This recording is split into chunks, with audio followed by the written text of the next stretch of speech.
方有10万，咱们到时候他想跑都难。是水位最高、最厉害不了我军的战力，咱们这么小的船也很难命中啊！弟兄们，怎么回事？西贼现在就来了吗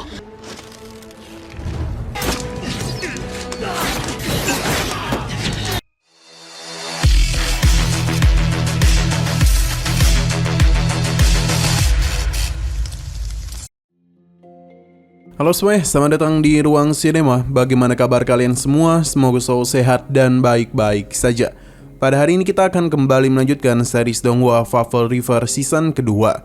Kita sudah membahas season pertamanya pada channel Ruang Film 2. Untuk tahu lebih lanjut tentang series ini, kita sarankan untuk nonton season pertamanya dulu. Kita sudah sediakan link season pertama di playlist. Tanpa berlama-lama, langsung saja kita mulai alur cerita season kedua pada episode 32-nya. Masih di jembatan perbatasan, para warga dari wilayah konflik terus melakukan pengungsian sambil diawasi oleh pasukan Panji Hitam yang Xiu pimpin. Ouyang Jin datang namun tidak sengaja menabrak seorang kakek. Mereka pun segera membantunya. Tujuan Ouyang Jin kemari adalah untuk memberitahu kalau pasukan bantuan mungkin baru datang pada lusa hari. Bagi Xiu itu tidaklah sempat. Ia pun meminta untuk mengumpulkan pasukan agar bisa bermarkas di tempat yang sama dengan pasukan mereka. Setelah Ouyang Jin baru saja pergi, ternyata pasukan Liu Feng telah datang. Mereka langsung saja melakukan penyerangan tanpa pandang bulu. Baik itu prajurit maupun para warga biasa, teruslah mereka habisi. Tidak ada kata ampunan yang diberikan oleh mereka. Kejadian ini tentu saja membuat semua orang panik. Para pengungsi yang tadi sangat teratur kini mulai tidak kondusif. Sikut-menyikut dilakukan demi bisa menyelamatkan diri dari penyerangan itu. Bahkan ada beberapa orang yang harus kembali terjatuh ke danau. Yu sendiri meminta para pasukan Panji Hitam untuk bersiap sambil membentuk formasi pertahanan. Mereka belum bisa bergerak karena masih banyak para pengungsi yang melarikan diri. Sementara pasukan Liu Feng terus-menerus membantai, sampai membuat para pasukan penjaga ketakutan dan memilih untuk menyerah. Dengan begitulah keluarga Liu Feng berhenti menyerang. Sementara pasukan Panji Hitam memberikan perlindungan pada jembatan. Pada akhirnya Liu Feng Xuang datang di mana Xiu bisa melihatnya.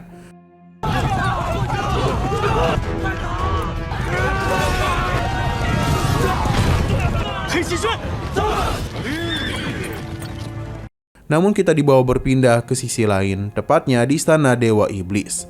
Ada seorang pria yang hendak menemui Dewa Iblis. Baru saja tiba, ia langsung memberitahu keinginannya untuk bersama dengan Dewa Iblis. Sebab ia memiliki sebuah rencana untuk memasuki keluarga Jichuan dari arah barat. Sosok itu berjanji akan membantu Kaisar Dewa Iblis dalam menguasai dunia. Xin berpindah ke camp milik Liu Feng Xuang. Bawahannya bingung mengapa pihak lawan memberikan ruang 100 meter mendarat di sisi lain. Xuang tahu kalau lawan tengah memprovokasi mereka karena tidak berani menyerbangi sungai. Bawahannya takut kalau pasukan keluarga Jichuan ada 130.000 prajurit jika berdasarkan tenda yang didirikan. Xuang tidaklah membenarkan hal itu karena ia telah mengirimkan mata-mata dan pasukan Jichuan baru dipindah tugaskan dalam waktu 7 hari. Jadi tidaklah mungkin pasukan itu tiba dalam waktu secepat itu. Baginya pasukan yang ada di sana hanyalah 30.000 prajurit saja. Pria ini pun meminta izin untuk melakukan penyerangan pada malam hari. Xuang tidaklah mengizinkannya karena jenderal lawan kali ini tidaklah biasa. Terlebih lagi pasukan mereka pasti lelah. Lebih baik mereka istirahat dulu. Namun Xuang memiliki sebuah rencana di mana dia akan berakting juga, yakni menyiapkan beberapa kapal perang yang didapatkan dari Danau Duolun untuk bisa melewati Sungai Lanjang, agar para pasukan lawan mengira mereka telah memindahkan jalur perjalanan dan tidak melakukan penyerangan. Xuang hanya melemparkan umpan saja dan apakah itu bisa dimakan oleh keluarga Jichuan. Sementara itu, Xiu bersama pasukannya tengah membuat sesuatu. Ouyang Jin tiba karena melihat salah satu kapal perang pasukan Liu Feng tengah menuju Sungai Lanjang. Xiu meminta untuk membiarkan hal itu karena tadi hanyalah umpan saja. Ouyang Jin bingung karena bagaimana jika Xuang tidak menyerang kemari. Walaupun begitu, Xiu tetap yakin Xuang akan menyerang tempat ini. Pasalnya, jika dia memindahkan rute perjalanan, maka mereka akan terlambat setengah bulan menuju kota atas. Jadi waktu selama itu akan membuatnya kehilangan peluang. Tidaklah mungkin ia bisa menang. Ouyang Jin paham, tapi pasukan mereka hanya 30.000 saja, jauh berbanding terbalik dengan 100.000 pasukan musuh. Xiu juga tahu hal itu, karena itulah mereka tengah membuat sebuah rawa. Karena kekurangan pasukan, ia memilih untuk mengurangi kekuatan tempur musuh sebanyak mungkin. Ouyang Jin barulah paham, karena bagaimanapun tempat ini memiliki pasang surut yang bagus. Pada saat yang tepat, Ouyang Jin harus menyiapkan busur dan panah yang cukup. Xiu tidaklah pernah menduga ia dan Suang harus bertemu di medan peperangan. 对方有10万，咱们到时候他想跑都难。是水位最高、最厉害不了我军的战力，咱们。 Sementara itu, Suang baru tahu jenderal yang dihadapinya adalah Jichuan Xiu. Rumor mengatakan kalau Xiu adalah pemabuk wanita dan juga penakut. Jenderal paling buruk yang ada di antara 3 pahlawan Jichuan. Meskipun Xiu memiliki sifat buruk, tapi Suang yakin dia memiliki kemampuan. Karena jika tidak, mana mungkin mereka berani mengejar ayahnya dari kota atas sampai Yuanjing. Suang meminta pasukannya untuk merebut dermaga pada besok pagi. Selain itu, dia juga meminta agar para prajuritnya tidak mengenakan jirah. Pasalnya jika jatuh ke air, maka pasti akan langsung tenggelam. Tapi mereka tetap harus membawa perisai. Pada keesokan harinya, terlihat kalau situasi masihlah hening. Pasukan Xiu juga tengah menunggu kapan Liu Fengsuang kembali menyerang. Waktu ini harus mereka manfaatkan dengan benar, karena jika tidak, mereka akan kelelahan dalam pertarungan nanti. Di tengah situasi yang hening, Ouyang Jin terkejut karena danau ini telah pasang. Jadi dia meminta pasukannya untuk bersiap.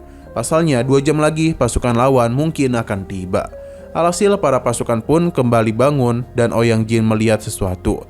Ia segera meminta untuk meniup trompet karena bagaimanapun pasukan lawan telah melakukan pergerakan. Ini jauh lebih cepat dari pikiran Xiu.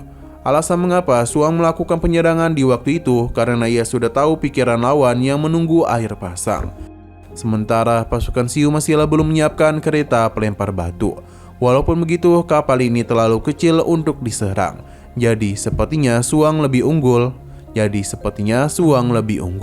Para pasukan Liu Feng juga telah menyiapkan perisai karena sebentar lagi penyerangan akan mereka lakukan.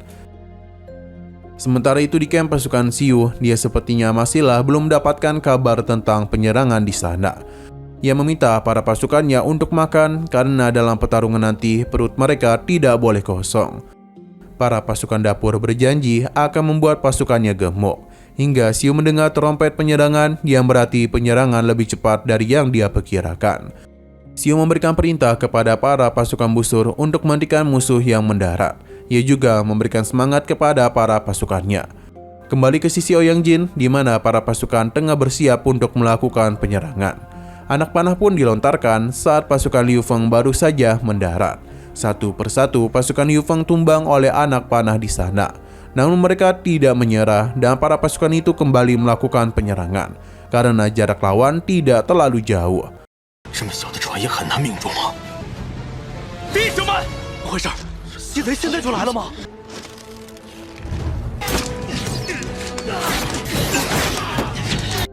Tapi Ouyang Jin tetap meminta pasukannya untuk fokus melepaskan anak panah.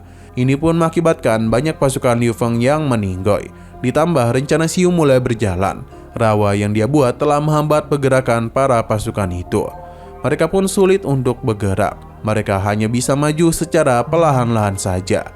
Berhubung mereka sudah mendekat ke arah rawa, jadi penyerang busur akan kembali difokuskan ke arah rawa. Jika para pasukan Suang tidak memperkuat pertahanannya, maka merekalah yang akan kalah. Selain itu, waktu ini juga telah dimanfaatkan oleh Xiu untuk membawa pasukan tambahan, diikuti juga pelempar batu. Penyerangan kembali dilakukan untuk menghabisi para lawannya. Serangan pelempar batu memiliki dampak serangan yang besar. Kelompok Li Fengsuang kembali berjatuhan. Di sini Ouyang Jin bingung sebenarnya apa yang terjadi, karena para lawannya menyerang terlalu cepat. Xiu juga kaget karena jika pasukan mereka lengkap, maka pasti lebih banyak pasukan Liu Feng yang tumbang. Untuk sekarang Xiu akan fokus bertahan. Karena rencana ini harus membawa 10.000 orang meninggoy. Karena sudah 60 meter, Xiu meminta divisi ketiga mengganti busur, yang mana busur ini jauh lebih cepat dan bahkan sulit untuk ditahan. Hal itu membuat pasukan Liu Feng berpikir kalau jika terus seperti ini, maka sebelum sampai di depan sana, mereka semua akan tumbang. Tapi karena sudah sampai sejauh ini, dan jika mereka mundur, maka pengorbanan rekan-rekan mereka akan sia-sia saja. Apapun yang terjadi, mereka harus maju untuk membukakan jalan bagi pasukan Tuan Putri.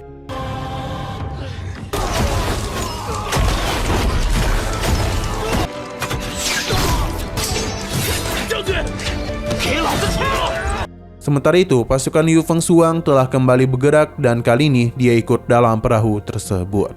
Sedangkan pasukannya di garis depan perlahan-lahan berhasil melewati jebakan rawa. Mereka pun bisa bergerak dengan bebas. Sedangkan pasukan lainnya hanya tinggal menunggu perintah dari Xiu. Divisi kedua dan ketiga diminta untuk mengganti senjata ke pedang, karena mereka akan langsung melakukan penyerangan kepada pasukan yang mendekat. Pasukan Liu Fengshuang yang tidak menggunakan armor tentu saja merupakan kesalahan fatal, karena pasukan Xiu bisa dengan mudah menghabisi mereka. Tidaknya itu, Xiu juga memberikan bantuan dengan busur yang dia gunakan. Hanya saja pasukan lawan terlalu banyak dan merupakan masalah utama dalam penyerangan ini. Jadi Xiu harus pintar-pintar dalam memberikan perintah kepada para pasukannya. Kita pun diperlihatkan pertarungan antara prajurit dua keluarga yang tengah berperang itu. Sekali lagi, mereka hanyalah para prajurit yang setia. Mereka bertarung sampai titik darah penghabisan demi keluarga.